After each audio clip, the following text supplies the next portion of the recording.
Today we will continue our discussion on culture and perception. I am just coming back to this slide that you had already seen, where Friesen had asked the subjects to view stressful film all alone and along with the experimenter, and what he found was that the pan-cultural facial signals were observed when the subject were supposed to watch the stressful movie all alone, whereas culture specific expressions were observed on the face of the subjects when they were supposed to view the movie with the experimenter. So, this actually was one of the demonstration that when you are in a social setup, there are certain social or cultural specific norms that automatically you start following in terms of expression of emotion. Few societies such as the agricultural societies, they lay emphasis on compliance, whereas few cherish independence. And one can expect that conformity and compliance might influence not only the way emotions are expressed, but also the way they are experienced. The expression of happiness is encouraged at the cost of expression of sadness in individualistic societies, whereas it has been found that collectivist societies, they cherish the reverse. This means that in individualistic society, happiness is always encouraged as compared to sadness, whereas in the collectivist society, the cultural norms, they permit the expression of sadness too. Now, Matsumoto has reported less public expression of negative emotions in collectivist society. On the other hand, individualistic society, and he was primarily referring to North America, and I quote his words, may sanction the communication of these emotions more as they relate to individual freedom to express and perceive negative emotions. I would like to refer here to Matsumoto's interesting study, primarily which was conducted in the games field. He was one of the psychologists who got a chance to visit with one of the teams to the Olympics ground, and what he did was he kept on analyzing later on the expressions shown by athletes in the Olympic ground after winning or after losing the event. And when he made comparison, he has presented beautifully how the expression of the athletes, they vary when they win or when they lose, and how the distinction between the two is not so easy. Now, other studies have also analyzed, and they have come forward with findings that de-intensification of fear and anger expression takes place in Indians as compared to the North Americans. And in one of the study on collectivist society, Hosted found that in collectivist society, people forego negative emotions in order to support group standards. So, you can see that how cultural norms, the social norms, they start influencing not only the expression of the emotion, but also the experience of it. And of course, in our own study, we did find that facial expressions of emotions are governed both by mechanisms associated with facial side, something that has to do with the contralateral neural control, and the learned display rules, which are completely in the hands of the cultural norms. Now, this was of course a study that we had talked about some time back, where I was referring to the neurocultural theory of Paul Ekman, and the neurocultural theory of emotion, how this study tried to find out whether it stands validated or not. And what was very interestingly found was that you have your left side of the face, you have your right side of the face, and then you also have a contralateral control, whereas the right hemisphere controlling the left side of the face and the left hemisphere controlling the right side of the face. In a very interesting meta-analysis, Elfenbein and Embody, they performed this very study, wherein they took cross-cultural studies published between 1967 and 2000 and performed meta-analysis of research findings on the recognition of emotions across culture. And what they found was that although recognition rate was reasonably stable across countries, the recognition of the 6 basic emotions were easier for one's own ethnic group compared to others. This means that when you are born in a given society, when you learn the display norms of that very society much more better compared to the other society which you are not very familiar with, although you succeed recognizing the 6 basic emotions. Remember, we had talked about the 6 basic emotions: happiness, sadness, fear, anger, surprise, disgust. These were the 6 basic emotions, and they found that for the basic emotions, the recognition of one's own ethnic group is far more easier compared to the other groups. And the eco-cultural framework of Berry and his colleagues, if you look at it, they talk of 3 kinds of antecedental influences: the ecological indices, the socio-political indices, and the aggregated psychological characteristics. Let us look at this very video. This is the expression of feelings when Sushmita Sen won Miss Universe in 1994. You must have watched many female winners expressing their emotions the same way, and this actually represents that how the culture actually influences your expression of emotion. Look at these videos. This lady is deeply saddened by the fact that she has to get relocated because of land acquisition.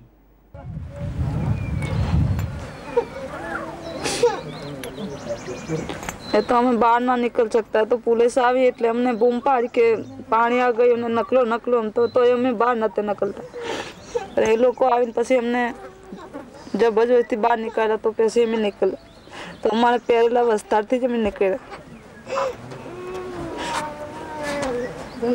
ખાવાનું બર્તન નહીં કે પીવાનું બર્તન નહીં એવા કેટલી acre જમીન થી તમારી 8 acre. Look at yet another example of cultural influence on bereavement.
Actually, what you find is a moment of bereavement when the family members are actually crying, they are showing their emotion after the death of a family member. See how culture influences the crying behavior, the display of sadness in these two videos.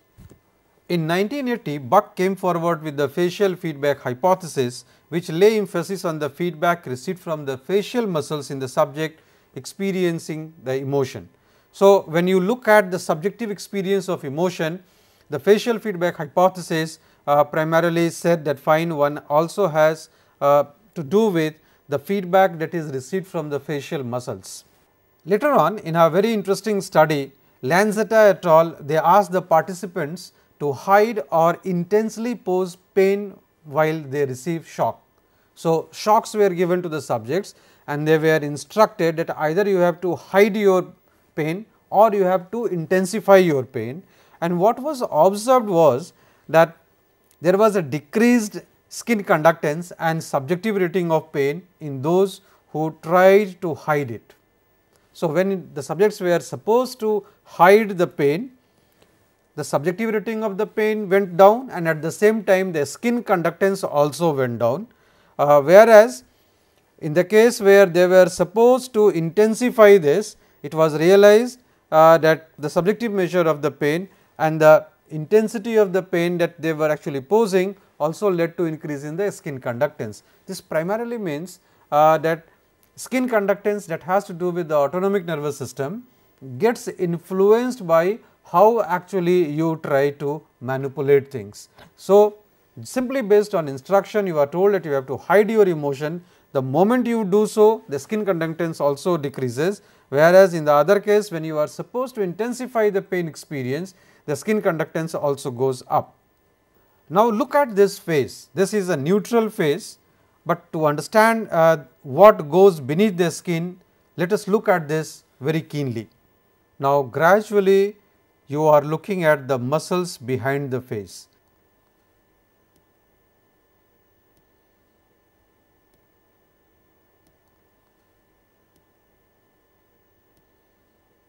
So, these are the muscles that actually determine how you would manipulate them and how the changes will appear on the face. So, expression can also be studied, and they have been studied in psychology with respect to the muscles.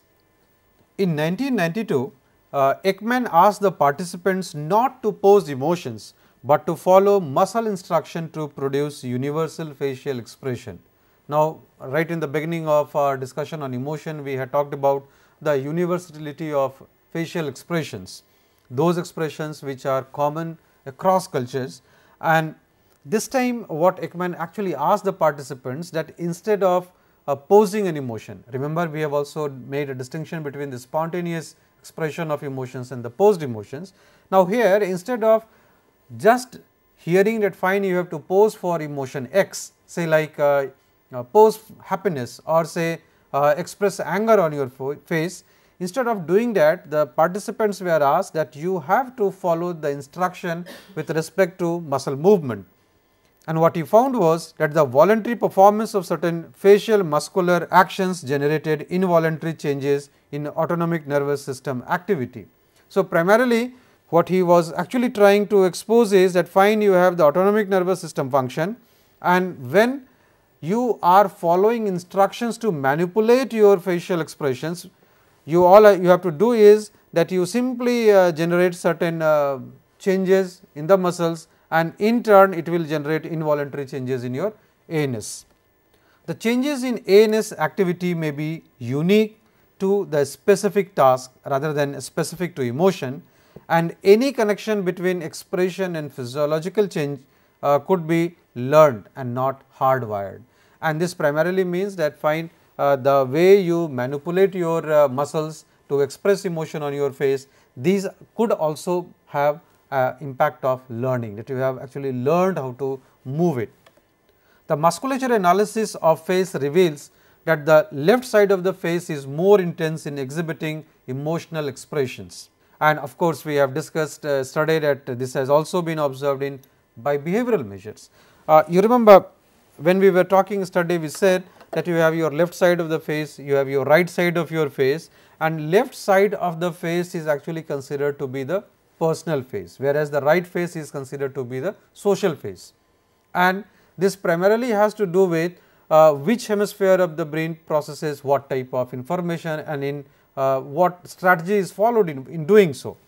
Now, when the right hemisphere actually looks at the emotion, it will come to your left face, and all your natural feelings, the personalized feelings, they will be exhibited on the left side of the face. And the musculature analysis also proves that the contraction of the muscles that you have on the two sides. No? So, if you express an emotion, okay, even say the emotion is the same, but then because of the muscular movement the face might change a bit. So, either you squeeze something, you have wrinkles in one area more compared to the other, and there could be a change. Right now, we would look at how the musculature analysis actually studies human facial expressions. For musculature analysis, at present we have three very interesting systems available. One is called FACS or FACS. the facial action coding system. Ekman and Friesen came forward with this in 1978.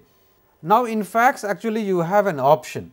What you do is that you look at the face and then you keep on looking at which muscle was actually made usage of, and then this is how you make the analysis. The second is called MAX or MAX. The full form is maximally discriminative facial moving coding system, and this was given in 1979 by Izard.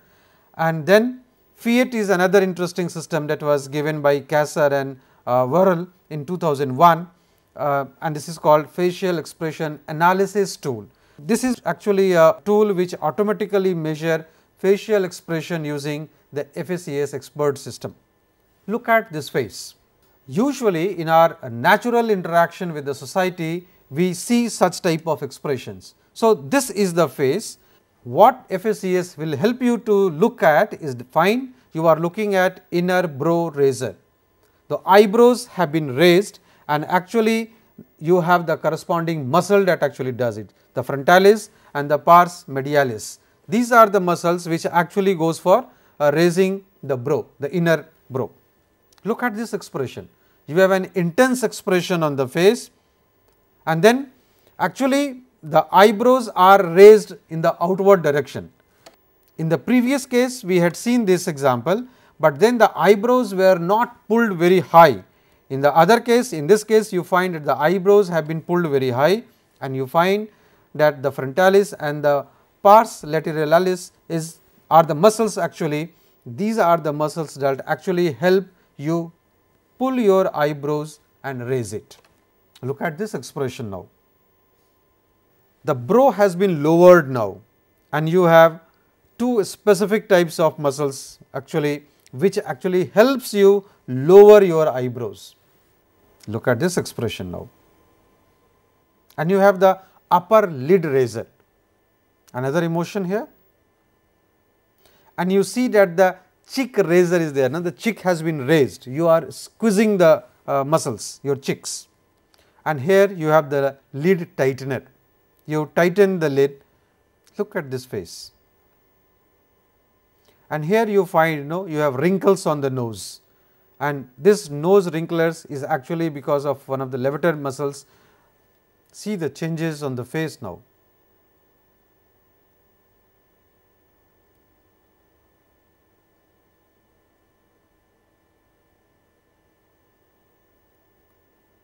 Let us see these expressions once again.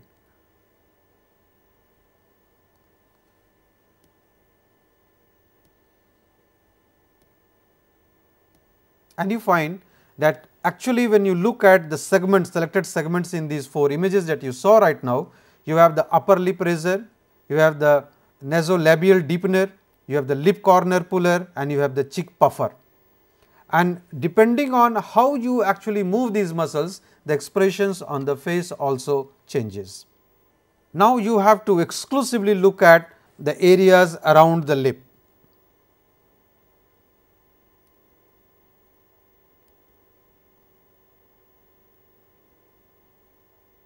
Actually, in the first case you had a dimpler, in the second case you have the lip corner depressor, in the third case you had the lower lip depressor, and in the fourth case you had the chin raiser. Now, the moment you do all these things with your face, the expression, the emotion that you are trying to express, it changes in a great way. Look at the movement of the lips now.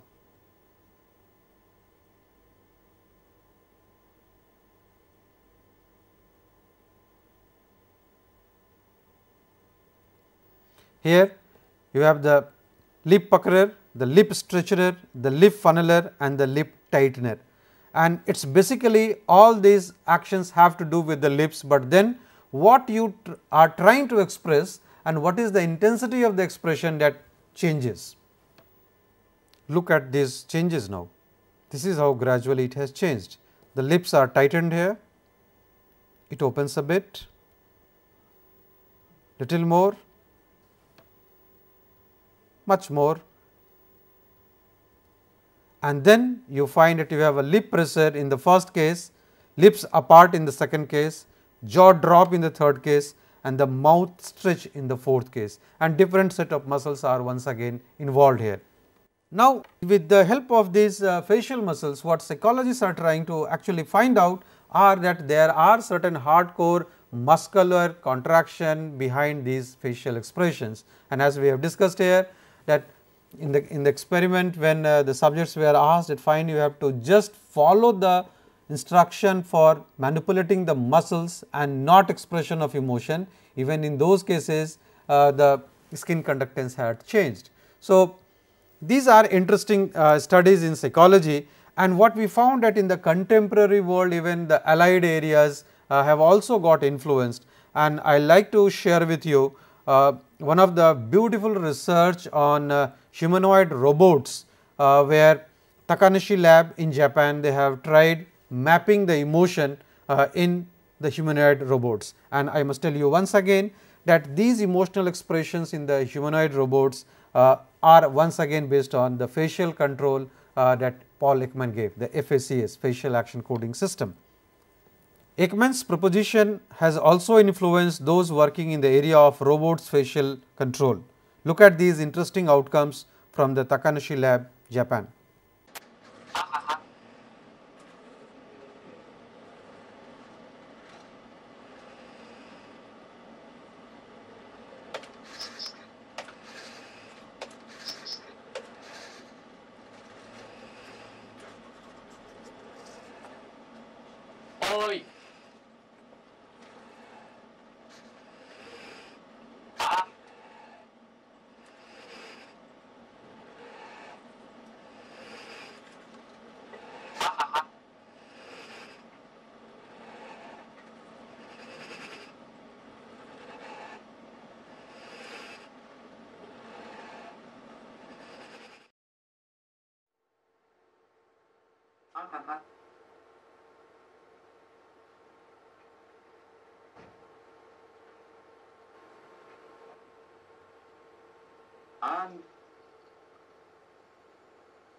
Yeah.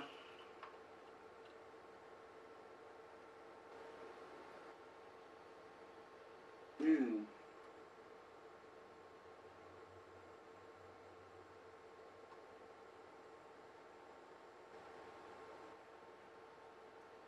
Ma.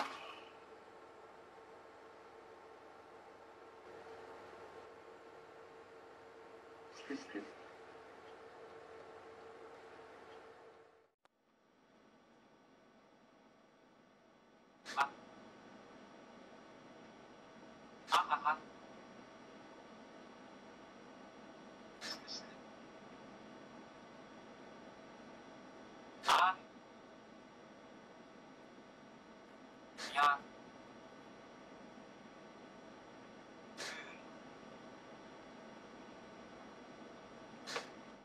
Right now, what you saw was in the Takanashi lab, how the robotic expressions were recorded, and this was primarily when you train a non-human robot to express through the face. Takanashi lab went ahead with mapping the robots, and robotic expressions have been made to come much closer to natural human expressions. Let us look at this very video of a Kathakali artist and how, based on instruction, it is a popular dance form in India, one of the classical dances in India, and you can see how the expression changes for this very artist for different types of emotions. See love on her face.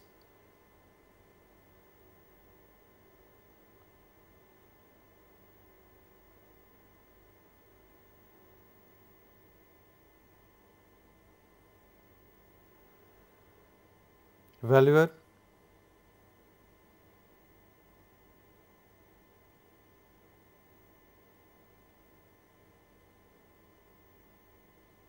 grief,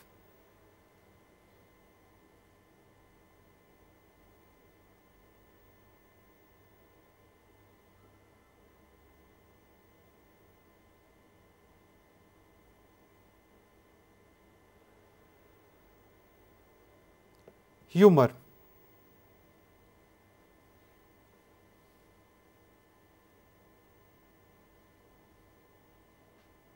wonder.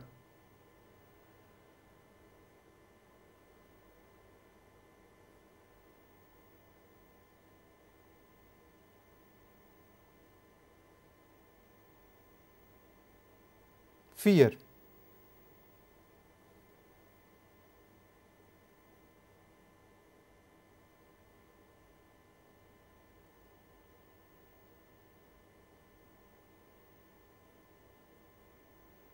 Revulsion.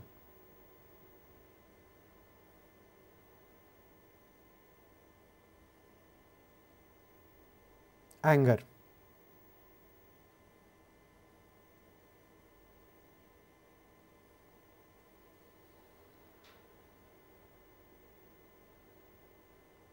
Tranquility.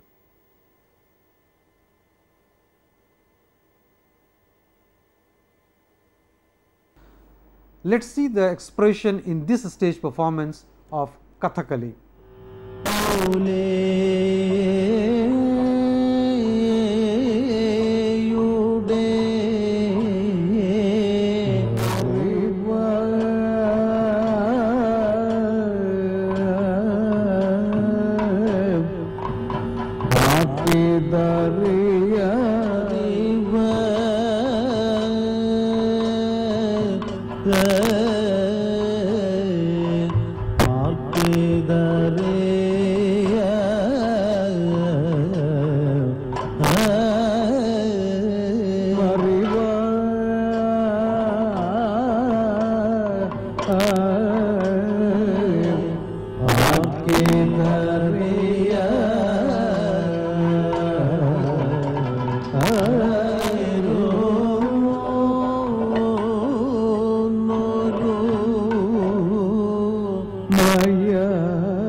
Till now what we have seen were actually either robotic expressions where robots are trained to express emotions on their face, or you have a performing artist where somebody instructs her that fine express particular emotion on your face, and because she is one of the classical dancers, she can very easily do so.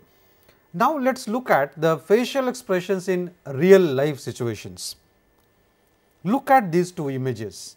These are two prominent Indian players, one from the track and field events, another from tennis, and you can see in one case, in the case of the tennis player, the player has won the match and this is how he expresses himself.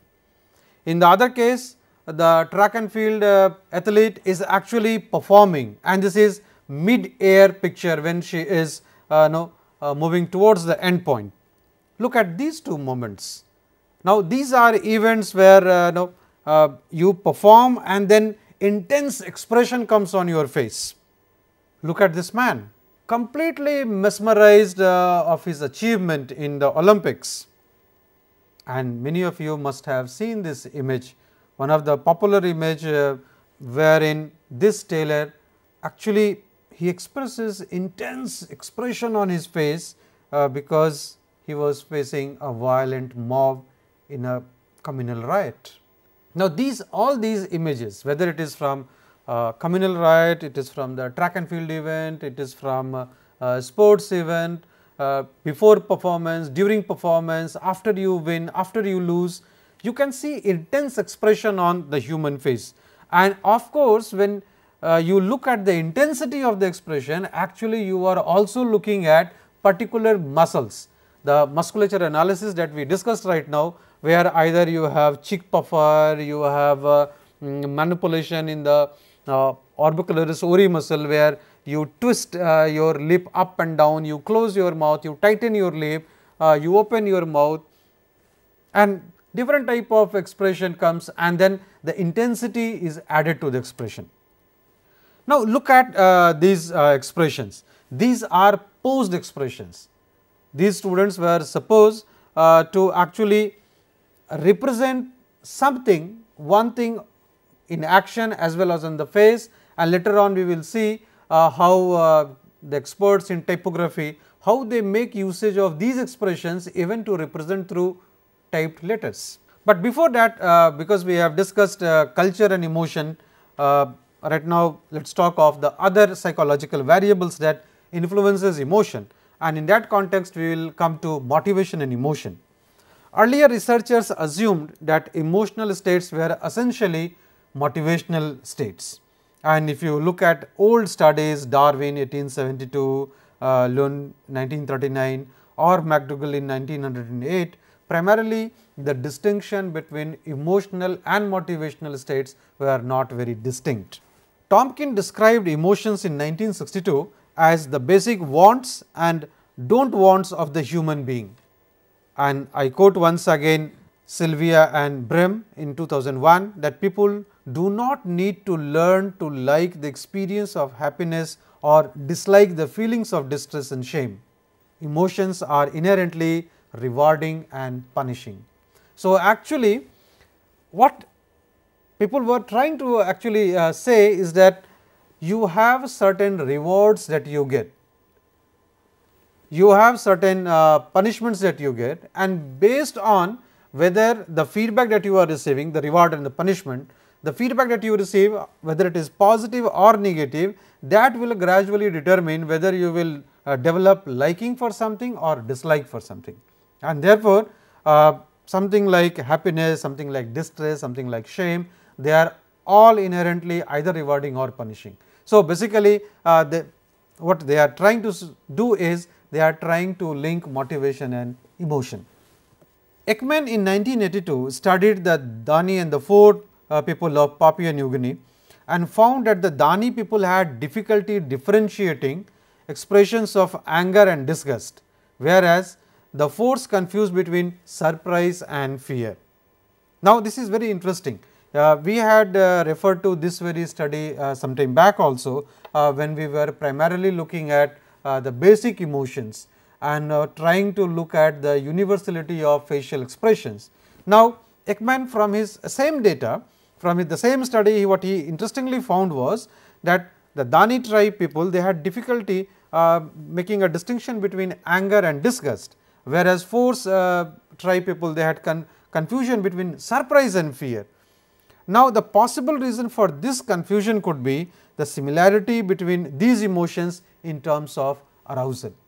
Okay, remember we had discussed about high arousal condition, moderate arousal condition and the low arousal condition, and how high, moderate and low level of arousal influences positive and negative emotions. And basically Ekman also tried to explain that this could be one of the reasons, because there is a similarity in terms of the arousal level that is generated when one experiences surprise and fear, and therefore the distinction blurs.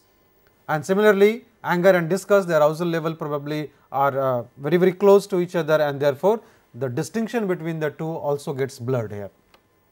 Let us talk about emotion and memory, and before we come to emotion and memory in adults, let us talk about emotion and memory in children. Now, between 18 to 36 months, children use the emotional words in their conversation. By the time kids are 3 years old, identification of emotions and situations provoking them can also be found. In the 4th year, accurate matching of basic emotions. Here basic emotions include happiness, mad, sad and surprised, with the correct corresponding facial expressions. And by the 6th year, children adapt to interpreting emotions, at 3 years continuing to be better. Now, from a given text, there is always a better recall of information which has affective component. In the emotion, when we were discussing it, we did come across this thing, that something that has an element of affect involved into it, the memory for those things will certainly increase. With respect to stories, the emotional state at the time of learning subsequently affect learning and memory for emotional information in children. You remember we had looked at this image when we were talking about memory pertaining to a face, and then trying to put a grid on the face of this baby to find out what are the areas where we lay more focus upon. And now when you look at this once again with respect to emotion, actually you had the musculature analysis where you had raising of the eyebrows, making the two eyebrows come close to each other, wrinkles on the nose, you had the movement of the lips, and these were considered to be the important indicators of the intensity of expression.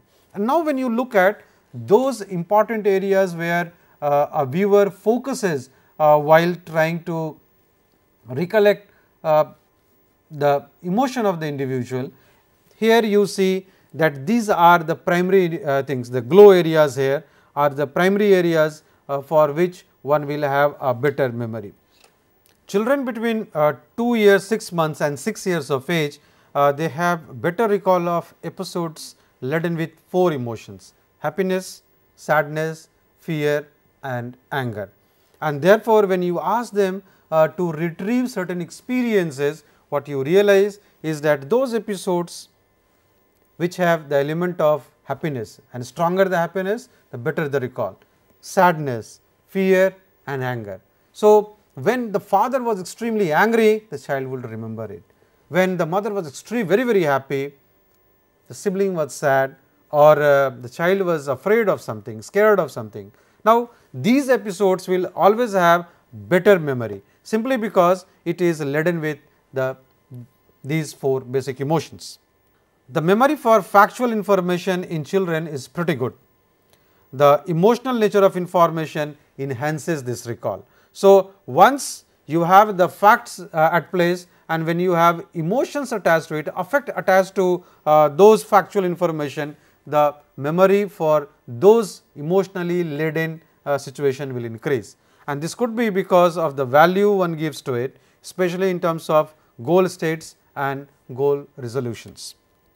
Emotional memories mostly involve the attainment or blocking of personal goals in children as well as adults. So, when it has to do with the attainment of the goal, you experience happiness, and whenever your goal gets blocked, you are either saddened or you turn angry. Children have a better recall of emotional behavior as compared to emotional levels and non-emotional behaviors. For example, memory of an outing with the parents, receiving a gift from the father and so on, these are the things that has to do with the emotion, and because you level these emotions, therefore, you always will have a better recall of these emotions. So, when you ask a small child, okay, he will jump to it, he will very quickly tell you with full energy all that he experienced during the picnic, or when father came forward with a Christmas gift. Emotion has been found to improve memory of gist and basic level visual information. We had seen the victim of Mumbai communal riot during our discussion on memory. सन 47 में हमारे माँ बाप मर गए थे। सन 47 में जो झगड़ा हुआ, छोटे छोटे हम बड़े हुए, मैं 2.5 बरस की थी, अब बड़े होकर हमारा ये हाल हुआ।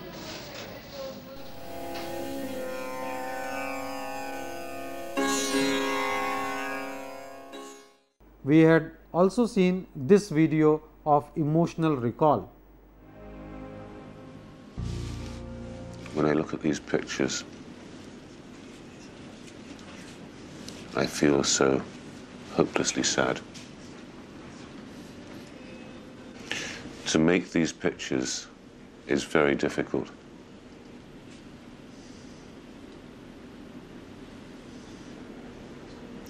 When you took these pictures and you knew you had these pictures,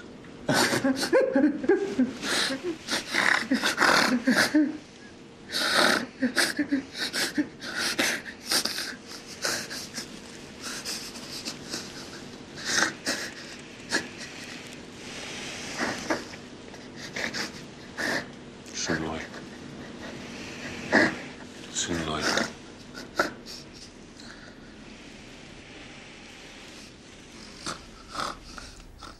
These these videos best represent the bond between emotion and memory.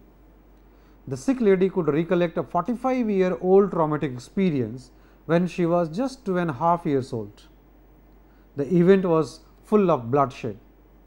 She lost her parents. You can imagine the heightened degree of emotionality in the event, and it is this emotional valency that anchors it to her memory.